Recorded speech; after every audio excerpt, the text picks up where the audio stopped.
I can't stress this enough. ESG is not about decarbonization. It is not about the energy transition.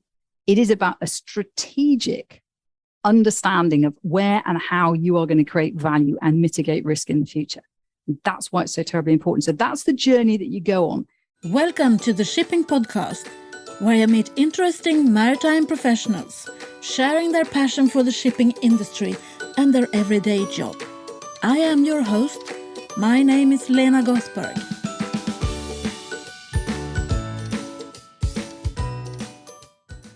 Hello, Shipping Podcast lovers, and welcome to episode 194 of the Shipping Podcast.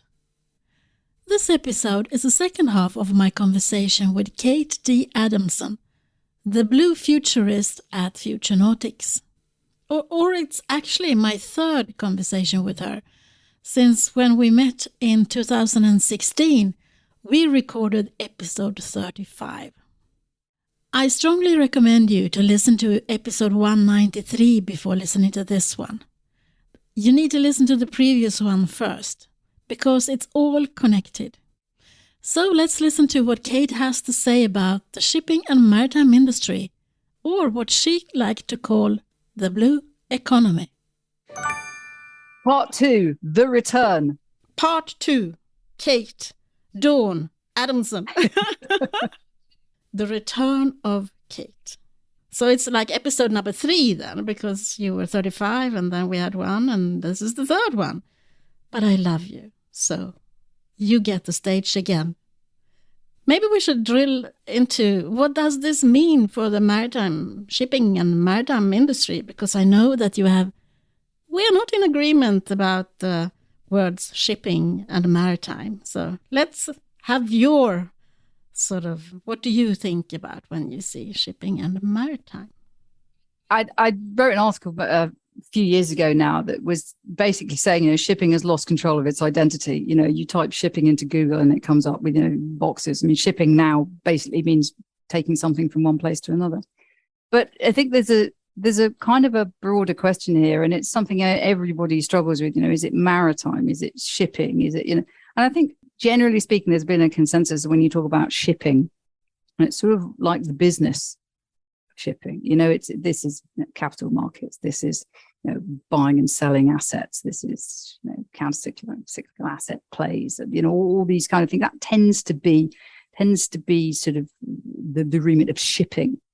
When you start talking about seafarers, and when you start talking about the actual operation of vessels and safety and the environment, that suddenly becomes maritime. I think that's an interesting kind of distinction. Not that, they aren't used interchangeably by many people, but broadly speaking, I think that's what you see it break down into.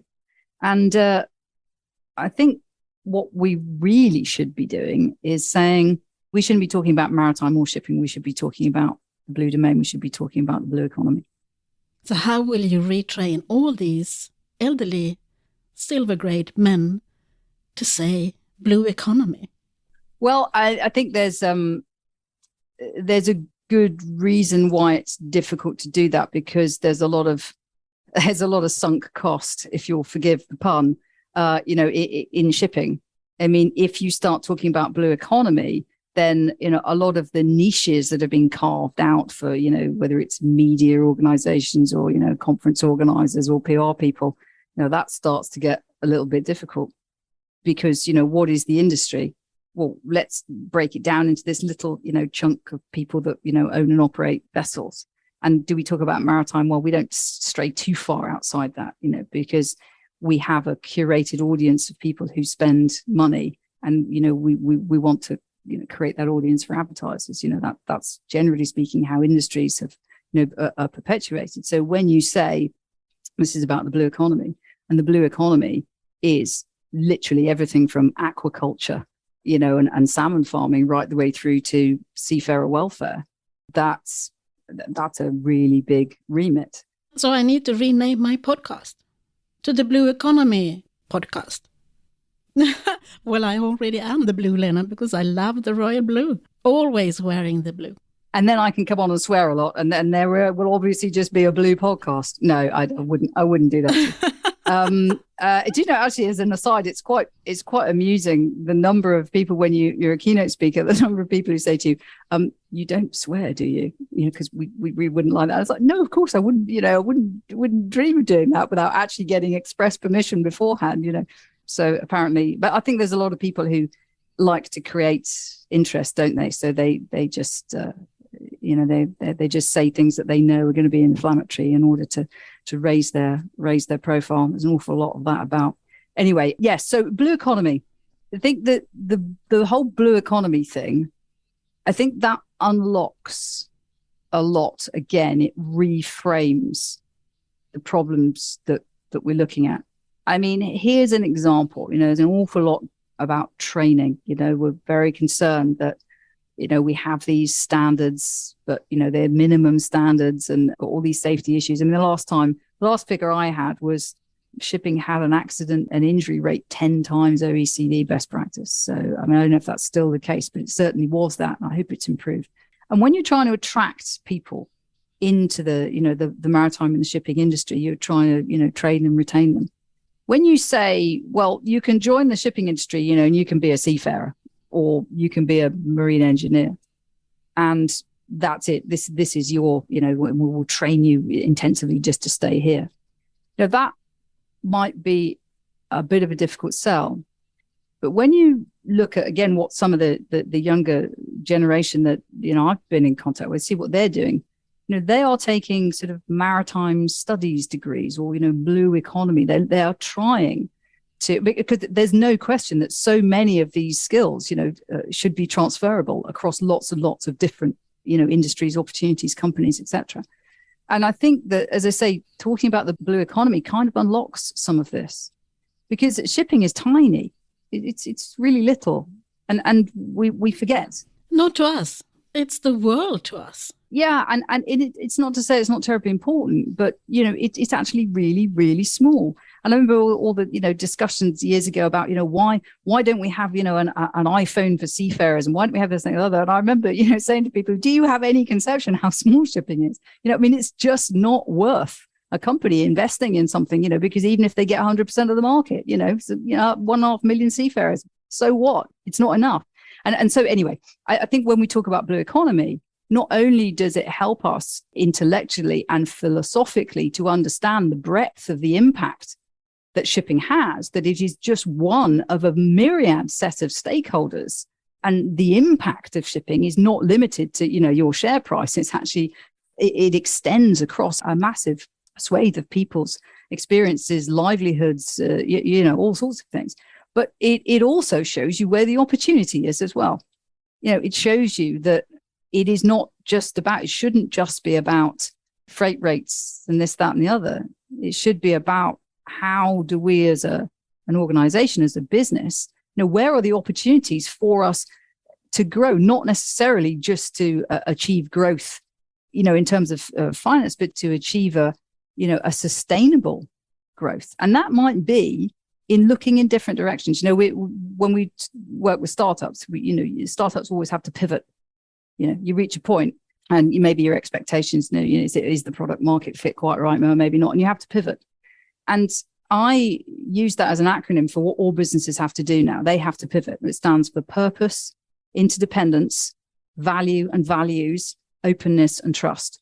Those are the 5 areas that are going to be absolutely critical for businesses in the future. And again, I'm going to qualify that by saying, you know, if you really don't care about, you know, the quality of the customer, you know, or the quality of the suppliers that you're going to have access to, then of course that's not relevant. You know, if you just really want to be at the bottom of the barrel, scraping the bottom of the barrel, then of course that's not relevant to you. I am talking about businesses that actually want to secure the future of their organization. So, you know, let's be clear about that. And you may scrape the bottom of the barrel, you know, quite successfully for another 10 years, but it's going to come back and bite you at some point, in my view. So I think when we talk about the blue economy, it also expands the horizon of what organizations should be looking at. And it's interesting because very many on the supply side in maritime and shipping, an awful lot of those organizations have sort of a maritime division. You know, they're not maritime companies. they have a division or a business unit which is connected with maritime. And increasingly, you're seeing that the blue economy starts to touch multiple of these business units. The other thing about the blue economy is that nobody really understands it very well. I mean, we did some stuff about 10 years ago. We were looking at global fisheries, and the most up-to-date data that we could get hold of was about 10 years old. And, I can't remember where it came from now, but, so UN, FAO, wasn't it? Fisheries Agriculture Organization it came from, but it was really, really old. So, I mean, it was like 5 years old, but, the data that was within the report was like 10 years old. And we did a very large research project within fisheries for a client. And when at the end of it, we realized that we knew more about global fisheries than anybody else on the planet. We knew more than any of the UN bodies. We knew more. But the thing was, it wasn't our research. We did it on behalf of a client. And this is where I think the blue economy is so incredibly important, because it is now we have entered the decade of ocean science. So there's a massive push now during the decade to start understanding more about the oceans, to start using all the opportunities we have to gather knowledge and information to understand, the oceans and what's happening to the oceans and waterways. And the World Ocean Council has something called Smart Oceans, Smart Industries Program. And Paul, the president there, he talks about ships as platforms of opportunity. And I think that is a great phrase. It's a great expression, and it really encapsulates the way forward, this new reality that you talk about. That's where this new reality starts coming in. We start looking at ships not just as things that convey cargo here and there, but also as sentinels that are on the ocean, and what other information can they collect. And also looking at ships themselves, we're talking about environmental sustainability, sustainable transformation. Well, we need a circular transformation of the way that ships are actually built. Most ships are just not really recyclable at all, and it certainly isn't designed to be recycled as part of a circular loop. And I think that there are absolutely massive opportunities for shipping and maritime companies that start understanding their assets, their vessels, their ecosystems in different ways, because there are going to be different ways to create value. And that might not always be financial value, but it will be value that underpins your license to operate. And that is going to become increasingly important, the societal license to operate. Because when it comes to transparency, my goodness me, there is a tidal wave coming.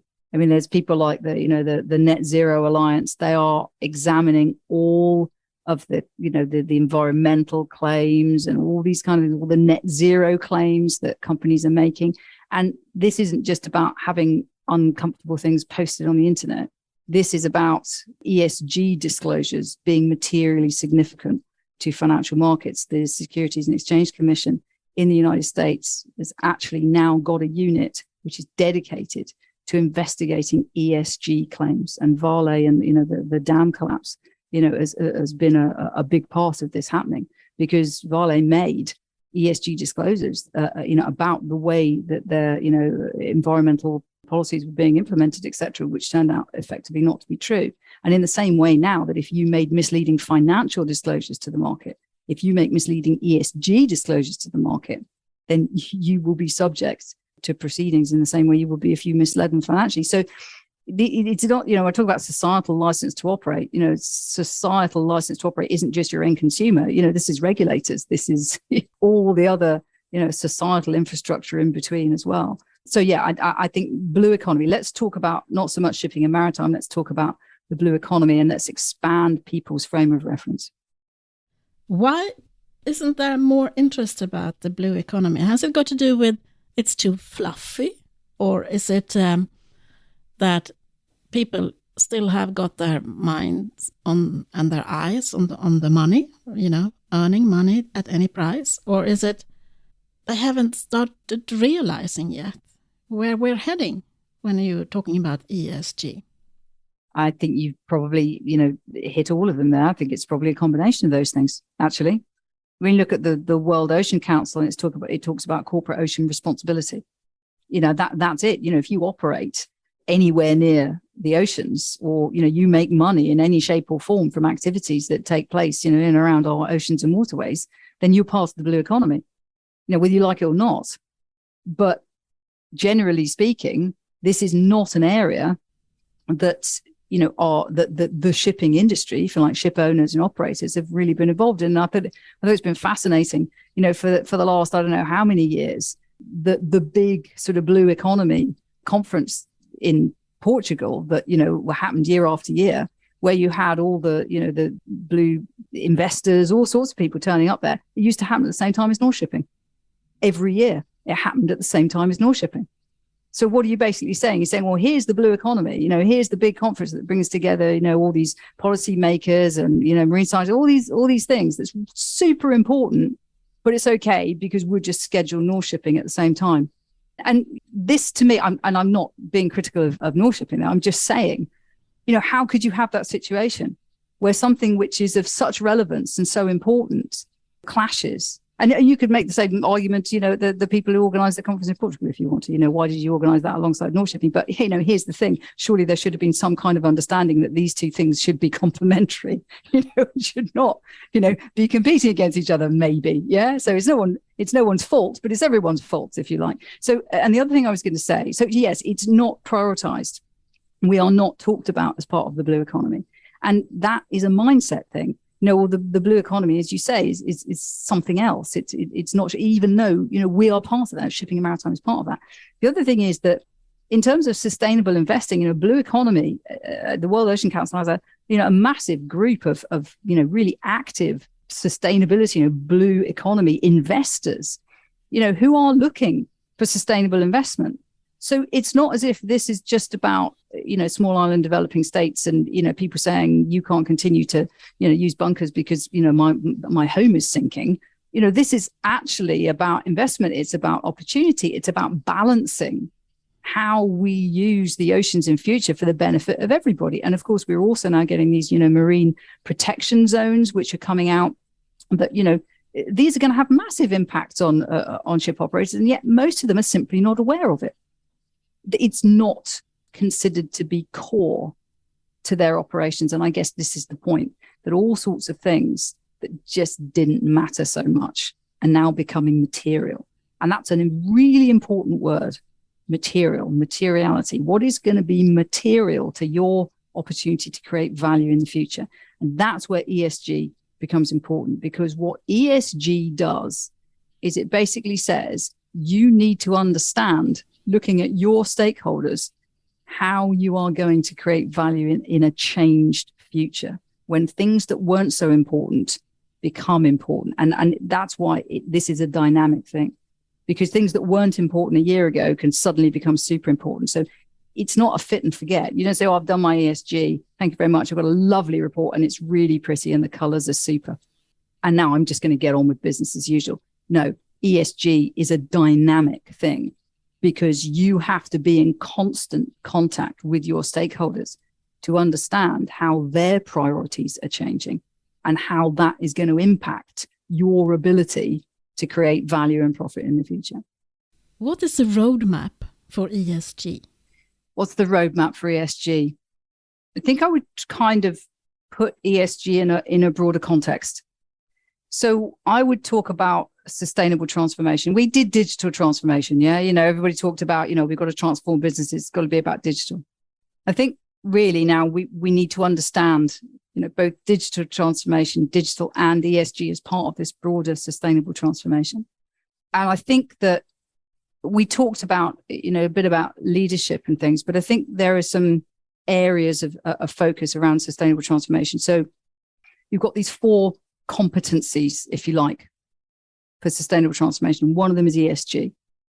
The other one is agility, enterprise and value chain agility. Then you have data and digital and purpose-led business.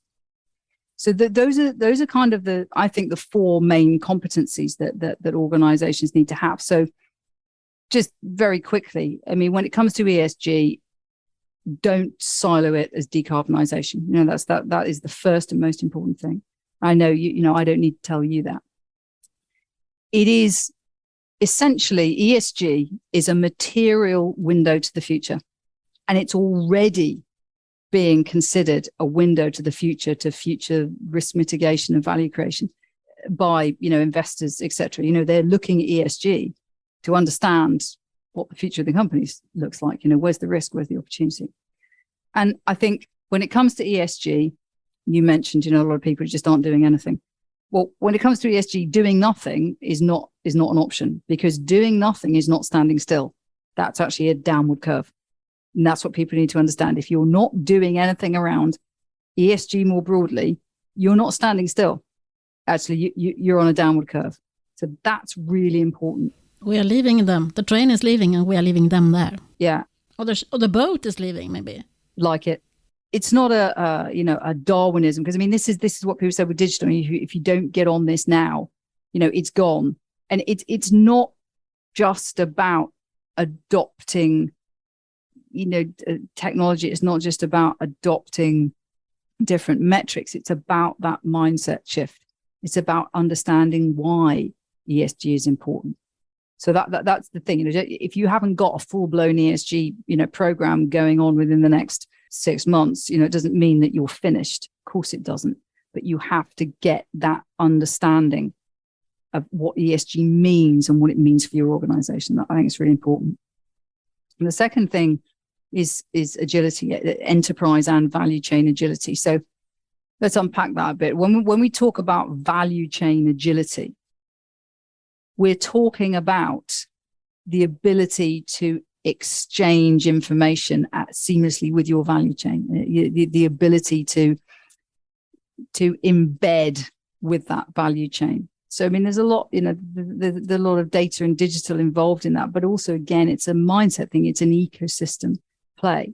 So what you really need to do, what agility really means also from an internal enterprise perspective, is it means that you are dynamically and seamlessly actually redirecting resources towards value creating opportunities. So you are constantly able to be flexible and agile enough to redeploy resources wherever you need them to get the most benefit out of them. And that means that you mitigate risk both across your organization and across your value chain. And it allows you to build resilience, because once you have that agility, once you have that integration with the value chain, then it does build resilience. It allows you to be more resilient to shocks, because what we saw during the pandemic was that there were very narrow operating margins, that, people had taken efficiency, and rationalization to such a degree that there was just no room for maneuver, and if the slightest thing went wrong, everything fell over. So agility, enterprise and value chain agility, is also about building back that resilience. So that's really important. Data and digital, ESG, I think what people don't understand about ESG is just the sheer volume of new data that we're going to need to support these new ESG metrics. So you have to reimagine data, really. We've tended to talk about data, whether it's, on asset, operations, whether it's engine data or weather data or whatever. We have to completely reimagine our approach to data and the kind of data and the volume of data that we're going to need. For example, when it comes to ESG, you're going to have to report things like, your salaries. You're going to have to report, diversity. You're going to have to report all sorts of stuff. Societal impacts that, we don't even measure right now. We certainly don't have the data supply chains, within organizations to, is this data, do we get this already? Where is it? So there's a whole range of stuff. And this is not operational data. This is business data that we need to get hold of, on top of all the environmental stuff, obviously. So the other thing that I know we spoke about in the original podcast was cyber, cyber vulnerabilities. And if anything else, that has just got more important. In fact, I would argue that the number one risk for any business right now is cyber attack. So what we've been encouraged to do is adopt more and more and more technology, and most of it is just not interoperable. And there's always been this thing about ship operators, they're dinosaurs because they won't adopt the technology. But, in many respects, they've had a point here, because if you adopt technology which isn't interoperable with other things, and, that tech company doesn't exist anymore or disappears or whatever, you're in big trouble, because, the air gap to the ship that used to exist, just doesn't exist anymore. And I think a lot of operators, quite rightly, now should be concentrating on how much of this stuff do we really need. As I mentioned when we were talking before, you haven't got seafarers all sitting at desks. You want to thin down the amount of, all these apps that everybody's putting out. Well, I mean, for goodness sake, they have to be managed. And there is such a thing as technology debt.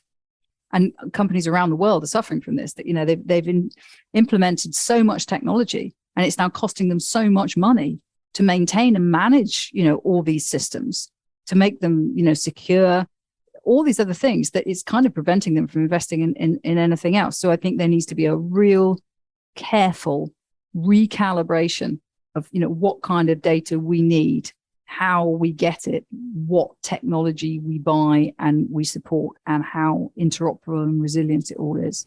I also think that there needs to be some standards set for data, so we know what data we're sharing and that they are in par with what we get back and things like that.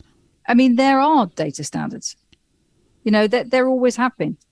The thing is that the attitude to data has been colored by the fact that people have been told data has value, that, if you have data, it puts you in a position of power, and you can then leverage that data. So all the plays around data have been about, how can I accumulate as much data as possible?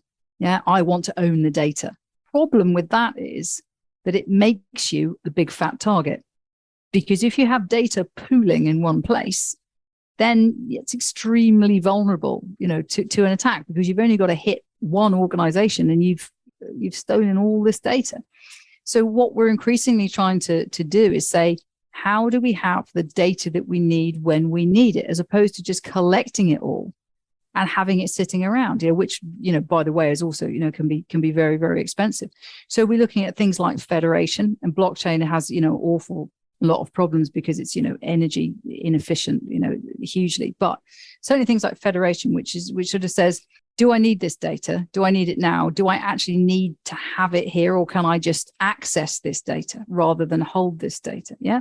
So these are the kind of things that we need to start thinking about, really rationalizing, because it's not free. Everybody's talking about, digital, it's demonetized, dematerialized, it's all so cheap. No, it's not. People are spending a fortune on IT, on managing data repositories, on doing analysis. And there are some great use cases here, but you've got to have a use case. You've got to understand where you're going to get value out of this. Otherwise, you're just throwing money at it. So that is really important. And it's about trusted, resilient systems, and that means interoperability, but it also means making sure that you know exactly who you're exchanging that data with and for what purpose. So data standards, to me, we already have an awful lot of data standards. What we haven't really had is the ecosystem approach that says we should be sharing this data. And actually, why do you need to share it? Why can't you just access it for a period? You can have access to this data for this period, and then you don't have it anymore. These are the kind of things that we need to start thinking about. And then the final one, I think, is this purpose-led business. And we kind of talked about this. When you talk about agile organizations, and I mean specifically agile transformation. So the idea being that instead of having a hierarchy, you have, a network of cross-functional, autonomous, small teams that are given the authority to solve problems. And they're very agile, and you can group them here and then disband them and then regroup them here. So at the heart of that agility is that you remove hierarchies. And that's where this goes back to this new kind of leadership, that you can't just rely on being the boss. You actually have to lead people by convening them and catalyzing them and supporting them in solving the problem. That's a completely different mindset. Now, if you get rid of a hierarchy, and I mentioned this before, if you've got to make choices, if you've got to decide whether you're going to do something and follow an instruction or whatever, that's absolutely fine. Following instruction, you do this because I'm your boss and you have to do it. If not, you get fired. That's dead easy. But once you get rid of that hierarchy and you say, well, you are an autonomous team and we need you to solve this problem, and we're not going to give you loads and loads of hierarchy and rules and regulations. You need to go out and do it. you need some kind of cultural alignment. You need people to understand inherently what they should and shouldn't do without being told. And that's a cultural thing. So an agile organization needs a North Star purpose that everybody's moving towards. And that North Star purpose really informs everything. It gives you a shared language across the organization, a cultural alignment that allows you to have autonomous teams that can go off and do things without completely screwing everything up because they don't really understand the purpose. Yeah. So the North Star is incredibly important in terms of purpose-led business, not just from the point of view that when you have to make choices which involve whether something is a moral, or ethical business decision or not, it's also very practical that if you want to unleash agility within an organization, you need that shared cultural language and understanding that everybody buys into. And again, you see, this comes back to the morality. If you have a purpose and you have a set of values and ethics, then they have to be quite strong and people have to be aligned with them. And that in a multinational organization, that's going to be increasingly challenging. So these are the 4 areas: purpose-led business, ESG, data and digital, and enterprise and value chain agility. These are the 4 areas that I concentrate on because I think these are competencies that are only going to become more important. And I think more broadly, we have, sort of some priorities. We have to reboot digital. We have to reboot this digital transformation, because it's not, there's not enough culture in digital transformation. It needs to be sustainable transformation. We need to put people at the heart of it. We have to reimagine competition. This zero-sum game don't work with ecosystems. You need to convene and you need to catalyze. Do you know the root of the word competition, competere, the Latin, it actually translates as to strive together. So we need to we need to reimagine, we need to rediscover the meaning of what competition actually is. We need to recalibrate value. And that speaks to all these new metrics, that we're going to have to be looking at. We have to be saying, we could make a lot of money doing this, but, how will it affect our corporate ocean responsibility? How will it affect our license to operate? How will it affect our employees? How will they react to it? And then finally, we have to redefine innovation, because innovation just means doing the same thing slightly differently. Can you re-innovate something? No, you can't. There's no such word as re-innovate, because innovate just means that. It means incrementally change things. And we've, got this disruptive innovation, but actually all it means is doing the same things in, a kind of disruptive way. So what we really need is to reimagine. Yeah, we need to invent. So we need to move from this disruptive innovation, the idea being that you do something that nobody else can do and you beat everybody else. Sustainable transformation needs invention. It needs integrative invention. So instead of outfoxing everybody else, you need to actually come together to reinvent things, because the lesson of the last 50 years is that we've increasingly just broken rules. We've just tried to be more and more and more free. We've tried to throw off any kind of mitigation on the behavior of corporations, of individuals. Nobody should be, prevented from doing anything. And we've seen now that we've reached a point where we've broken so many of the old rules that we're not sure what we have left anymore. And that's why we've got this new moral age, because, the rules of the world around us that we thought were pretty solid, we've got rid of them. And particularly technology and technology companies, they broke all the rules. They made lots of money by doing things wrong under the cover of, this is something new. This is new technology. So you can't regulate it because it's new technology, and it's absolute rubbish. There are no such things as new data business models. They sell advertising. Okay. That's it. It's just advertising. That's where they make their money. And there's been this collective delusion that in some shape or form, the rules didn't apply to them because they were in technology. Dear God, wake up. And we are now waking up and smelling the coffee. And we're realizing that, the use of social media by kids is probably going to be a bigger epidemic, in terms of mental health than smoking has been for the last, 70 years. And yet we've allowed it to happen because we were told this was new technology. So this idea that you just continue to break the rules. Disruptive innovation is all about, you break all the rules. No.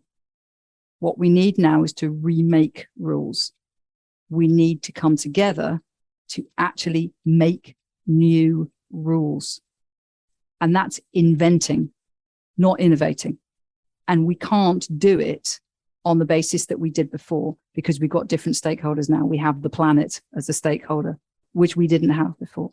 So that final one to me is the most important one, is to redefine innovation. Have you seen any businesses that has got it already in the maritime industry?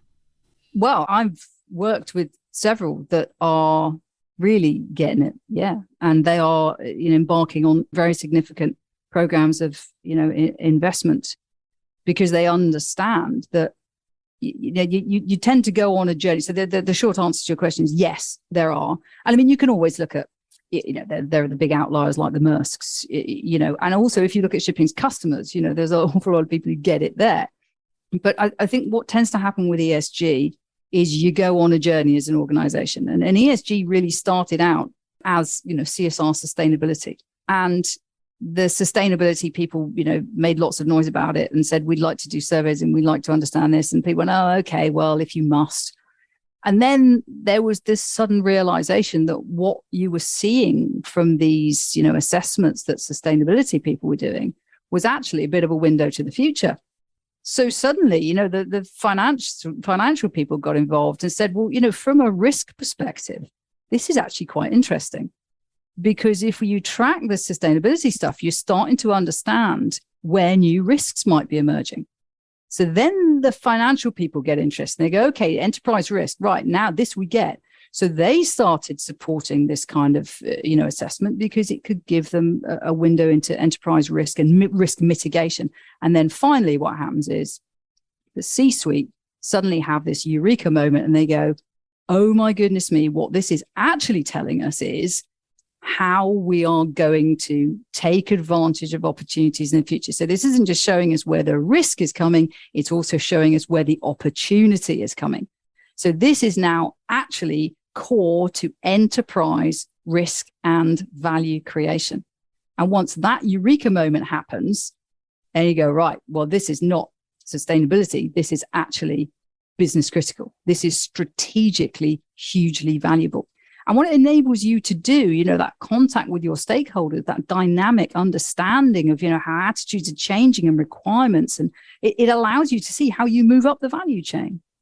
It allows you to see where, you are not just providing a commodity, because if you are a very large, commodities house and you have made net zero commitments or obligations, then you aren't just looking for a supplier who can get something from A to B without chucking it in the sea. You're actually looking for a supplier who can be part of that, net zero value chain, or somebody who can actually say, well, we have this fantastic diversity rate, all these various things that, as I say, you are creating a value for that customer, which is beyond, potentially the commoditized service that anybody could provide to them. So, I can't stress this enough. ESG is not about decarbonization. It is not about the energy transition. It is about a strategic understanding of where and how you are going to create value and mitigate risk in the future. And that's why it's so terribly important. So that's the journey that you go on. Now, an awful lot of shipping and maritime organizations right now are so bogged down in the decarbonization thing. They are struggling to understand what the S and the G means, but they'll get there. It's a journey. It's so fascinating to me, Lena, because it's just like what happened with digital transformation. So, 8 to 9 years ago, people like me said, digital, you really need to get your head around digital and technology, because this is going to change the operating environment. And the very first thing that shipping did was say autonomous ships. Okay, digital means unmanned ships. And everybody, because that's what shipping looks at. It looks at its big assets, and its big assets are ships. So the first thing you do is digital. How does digital affect the big thing that we deal with, which is ships? But of course, what digital transformation was all about was actually a business transformation wave. It was about changing the way people worked and the way that data was used and exchanged, and shipping went on that journey. It started out being all about unmanned ships. Now it's all about, enterprise agility and being part of, agile supply chains and value chains exchanging data seamlessly, all that kind of stuff, yeah, which is a long way from unmanned vessels. And the same thing is happening with ESG. It starts off with the vessel. What does ESG mean? Okay, well, it's about environment, so we concentrate on the vessel. So everybody looks at decarbonization and energy transition, which is important. I mean, don't get me wrong, of course, that's incredibly important. But actually, ESG is about more than that. It's about net zero supply chains. It's about governance. It's about where you pay your tax. Ouch. Yes, there it is. I said it. It's about where you pay your tax and where you flag your vessels. Things that we really in shipping don't feel comfortable talking about. And that's why it's important. I am connecting the dots now, Kate, because I disagree with you that they started with autonomous ships. They started by saying, no, we don't need that.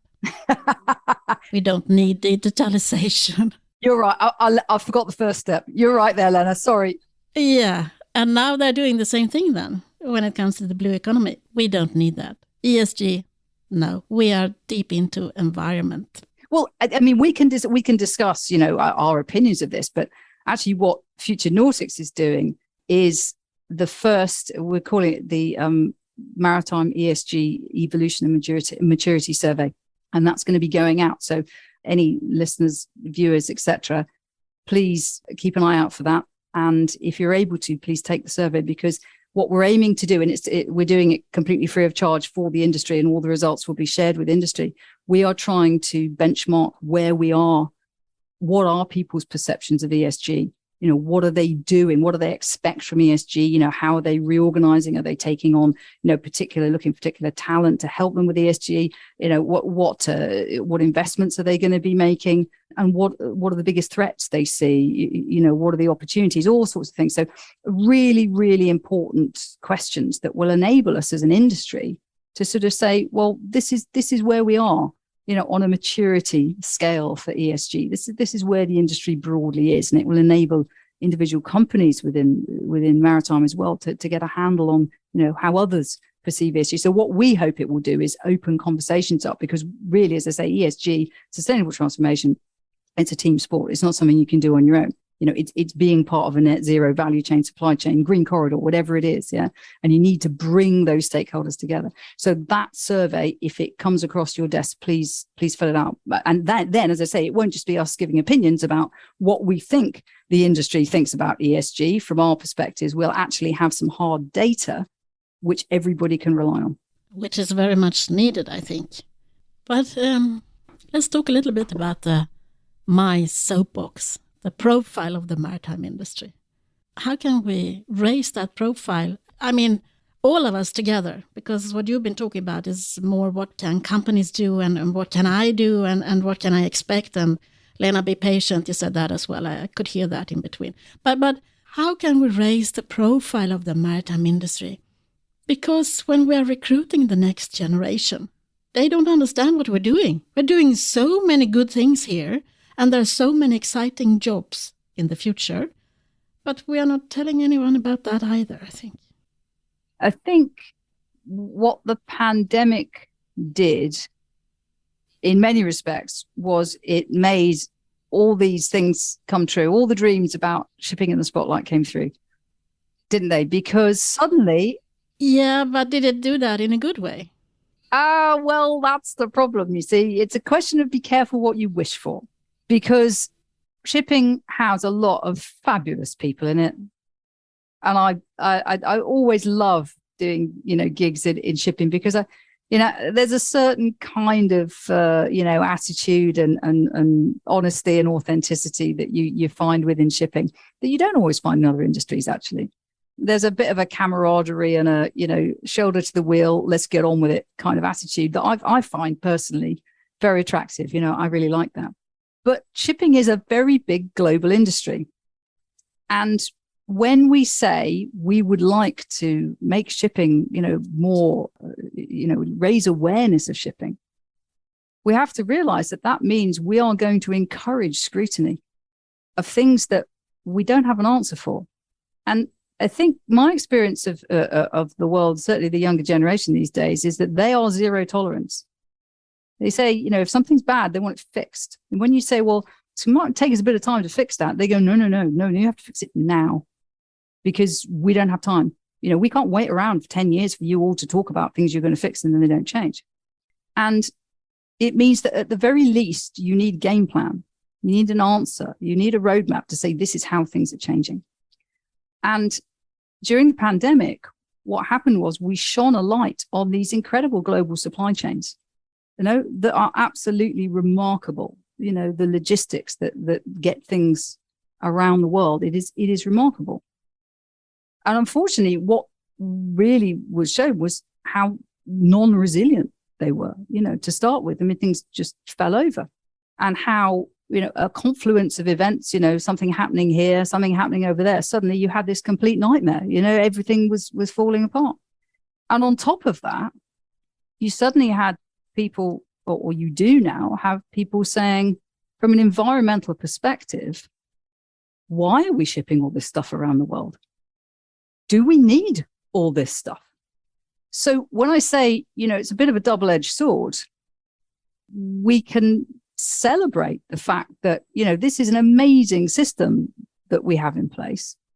And there are some phenomenal people that make it work. But ultimately, when you really look at it, it's like, this is like war and sausages. Shipping is like war and sausages. You should never understand how they're made. You should never see how they're made, right?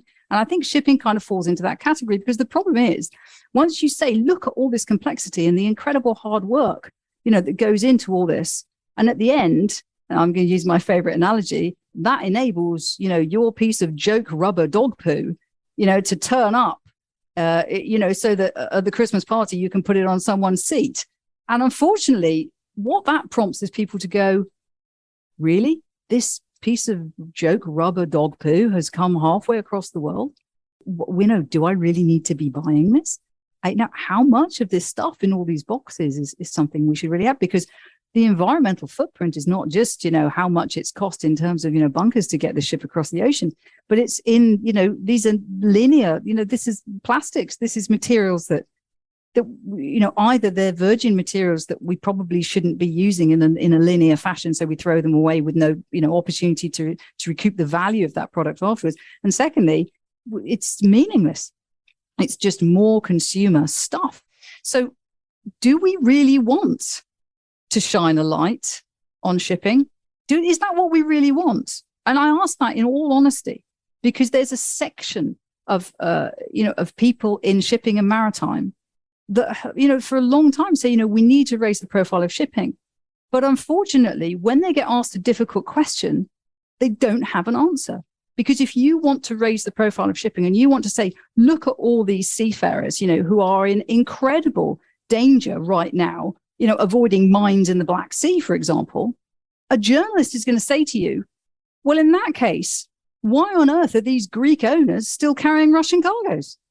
And that is not a very comfortable question. So do we want lots of people to look at shipping? And historically, the answer to that has been no. Because the questions that flow out of that are, why are all these seafarers committing suicide? Why are all these seafarers abandoned?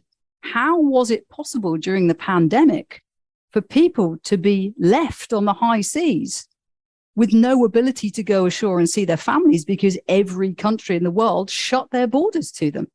How is it possible that we have these maritime, and I'm not singling out, IMO, but we have all these institutions around the world, these supranational institutions that turned out apparently to be completely helpless during the pandemic. So there's a very simple way, to raise the profile of the industry. And that is for everybody to go out and talk about it, to spend money, because that's how other industries get looked at. They spend money. And I haven't done the math, but I will bet you a pound to a penny that if you looked at the spend on broad consumer advertising that happens, or even, lobbying that happens in other large transportation industries compared to what happens in shipping, it will be minuscule. I mean, it's just come out in the last couple of days. I don't know when this is going to go out, Lena, but the last couple of days it's come out that Uber, we're lobbying all sorts of people all over the world to get regulations and legislation changed, so that they could, they could bring more drivers in. Now you can, have your own discussion about what you think about that. But the point is, there are billions of dollars spent by other industries in raising their profile and maintaining and managing their profile. And shipping doesn't do it. And when it does get picked up, it's usually an accident. It's usually something bad. No one looks at shipping unless it's something bad. Well, you know what? Here's the reality of the news media. If it bleeds, it leads. And unless it's something that's either super important, globally, or something really bad, then they don't care. Because you know what? They have ratings the same as everybody else. So if you want to raise the profile of shipping, then, forget this $5 billion R&D thing that the ICS has been banging on about. Put it into advertising. Do it. But you are going to have to seriously upskill your PR people, because they are not in any shape or form ready to deal with the kind of questions that are going to come if you raise the profile of shipping. And actually, even if you don't do any of this, you need to upskill and be ready for these questions, because the degree of greenwashing going on globally is under real pressure. And, what I call in the maritime industry, in the shipping industry, is blue rinsing, right? That's what's happening. And an awful lot of these commitments and the stuff that's being said, I see press releases being put out that are really, really close to the knuckle, on whether you could stand those up, as truth in terms of environmental, credentials, because all anyone is saying is, we've got to have some environmental plus to this. How is this benefiting from an ESG perspective? Well, let's lead on that. And the problem is, a lot of it really doesn't stand up to scrutiny.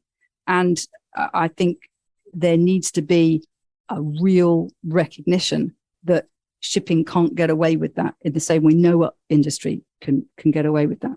And people will come a cropper. So what tends to happen is, certainly ship operators, they believe that they don't really understand media stuff. They don't really know how PR works and everything. They have some communications people, we'll just get some big agencies that understand all of this.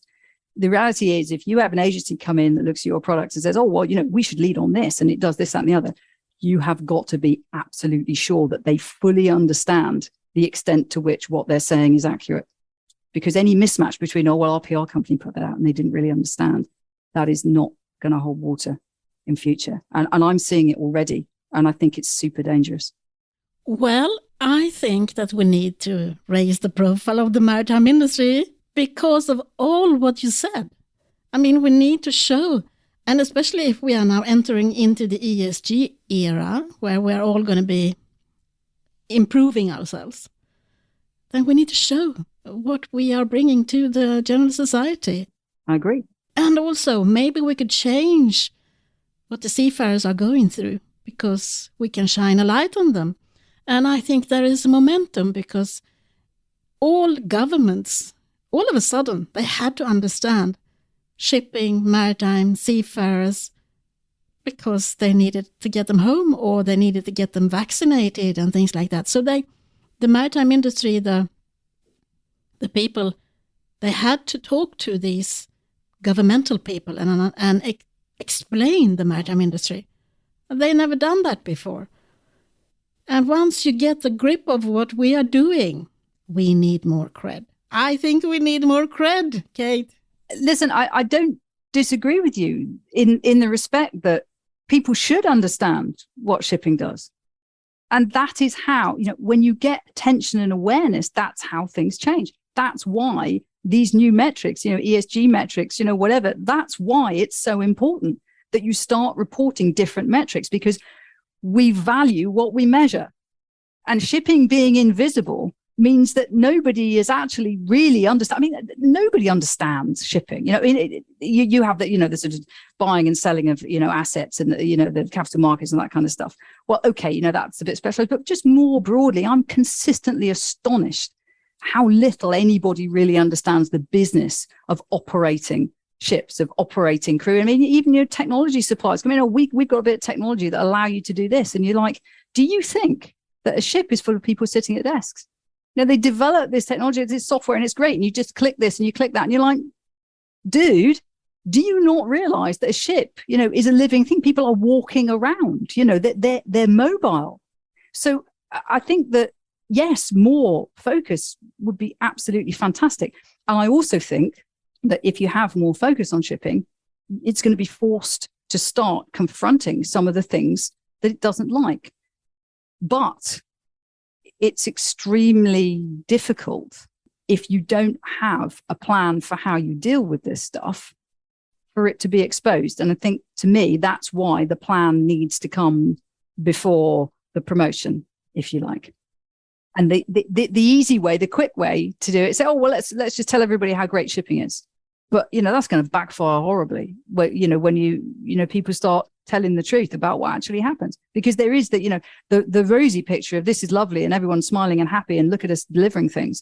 And then, as I say, there's all this really nasty underbelly of stuff that seems to be so pernicious nobody can solve it. Now, is it insoluble, or is it that people don't care enough to solve it? And you talk about governments, how could they possibly have allowed seafarers to languish, on ships and not allow them to come ashore? That happened. I remember reading about a master who had a heart attack and died, and they couldn't repatriate his body for about 3 weeks to his family because they wouldn't allow the ship alongside. Come on. And these are the things that were exposed. These are the things that people understood, that there was no safety. This great overarching, maritime industry, where is it? What happened to it? Where did it go? Because there was no government stepping in to sort this out. IMO didn't seem to be able to do as much as people expected it to. The unions, from, what my perception was, the unions were quite taken aback by the fact that all of these institutions just, didn't seem to be able to help in the way that they should. I don't think we possibly understand what that must have been like for those crews. And yet we've all moved on. Well, maybe not all of us. No, but the agenda, I know, has moved on. But I think I've been doing this for 7 years now, and I've asked everyone, how do we become more visible? How do we raise the profile? I've asked more than 190 people that question. Maybe 2 or 3 had a good answer to that. And that also points to the fact that there is no plan.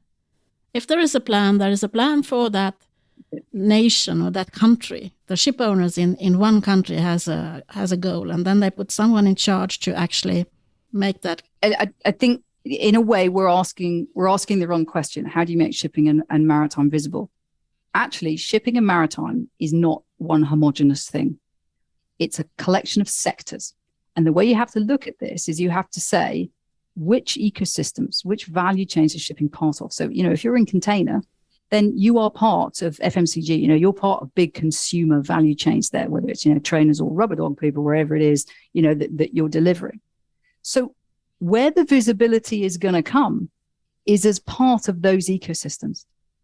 And this increasingly, I think, is going to be the reality, that if you are transporting pulp and, stuff, then, you're going to be part of these value chains that are around paper. If you are transporting, obviously, fossil fuels, then, you're part of that ecosystem. And the idea that, and I understand why, we talk about, the shipping industry, the maritime industry, but actually it's really just more of a club of people who do similar things. And they might be in the same kind of, you talk to a tanker owner, and you're talking to a container, and okay, you may have some overlap, but generally speaking, these are very different environments. I'm sure that you read the wonderful Christopher Rex's Danish Ship Finance's Shipping Market Review. And for anyone who doesn't read the wonderful Christopher Rex, then you should. But you just look at his report, it's all the different sectors, and they're different. And the fundamentals that, are different, and it's all changing. So why should we say, how do we raise the profile of the industry overall, when what we actually see at a fundamental level is that there are all sorts of different sectors here, and different things are happening in them, and they've got different focuses, and they've got different customer groups and different stakeholders. So, and as I say, I get why you've got these membership bodies that are ship owners coming together, but actually, very often they don't share customers and they don't share stakeholder groups. They're part of different stakeholder groups. So if you ask the question, how do we raise the profile of the industry as a whole? Well, I'm going to come back to you. I'm going to say it's the blue economy, isn't it? Yeah. Because actually what you do is you raise the profile of the blue economy in total, which is the smart thing to do. And by definition, that will then raise the profile. And the saddest thing about raising the profile of an industry is it will be very often the people who get out there who admit and acknowledge that there are some things that maybe they're not so proud of, but are really doing their best, that will get hammered because they're the ones that will be seen and they're the ones that will do interviews and get asked the difficult questions, when the people who really don't care and cause a lot of the problem won't go anywhere near the media because they have no intention of discussing the practices, and their operating practices. So again, you end up with this ridiculous situation, which is the people who are the good guys and gals are probably going to get hammered for the sins of the rest. And that's just the way it is. And then you get asked a question, well, how do you, how can you be part of this? And look at Maersk, resigning from the board of the ICS because they said that, their decarbonization ambitions were not good enough. It reaches the point where by not standing up to something, you legitimize it. And that's the danger for shipping. Oh, you have so many good thoughts. You have put so many good thoughts in my head again. Are we going to see you sort of reappear now as a media mogul? You're going to completely shift direction again after this podcast? Probably. Unexpected partnership with the lorry industry. Yes. Well, I don't know. It's always a pleasure to talk to you, Kate, and listen to you, because that is what I've been doing now. I got so many questions, but maybe I will have to return on those ones. I hope it doesn't take 6 years before we speak again. No, we should not wait 6 years before the next one. But Lena, I mean, I'd just like to take the opportunity to say thank you. And I don't know, I haven't always had a chance to listen to all of your podcasts, but I really, really enjoy them. I know that there are thousands and thousands of people around the world who really enjoy them. And I don't know if you've been adequately thanked for that. So I'm going to say thank you on behalf of all the industry, and I'm sure all your guests as well. It's great fun to talk to you. And it's wonderful to see somebody who believes in something, and talks about what they think is important, because it's very easy to be told what's important and what we should be talking about and the questions we should and we shouldn't ask, and you blazed a trail in asking the questions that you thought were important. And I think it legitimizes the fact, that you've got an awful lot of people, a lot of listeners now who agree with you that those are important questions. So thank you, Lena.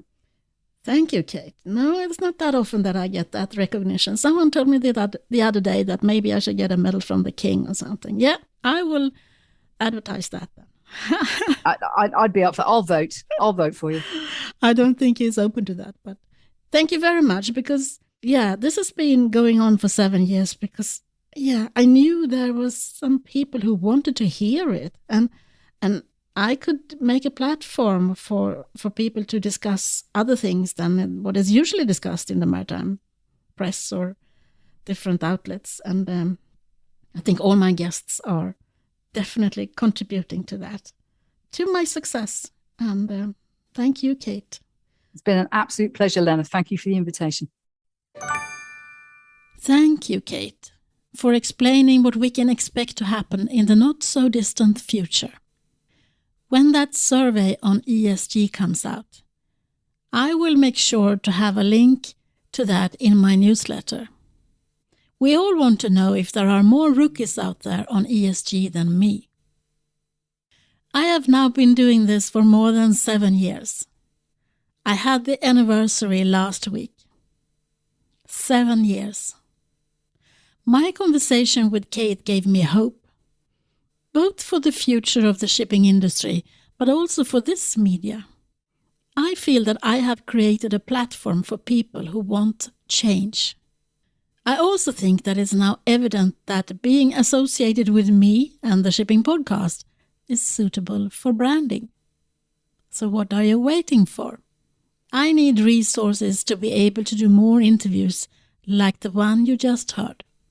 Drop me a line at hello@shippingpodcast.com and let's make an unexpected partnership for the future.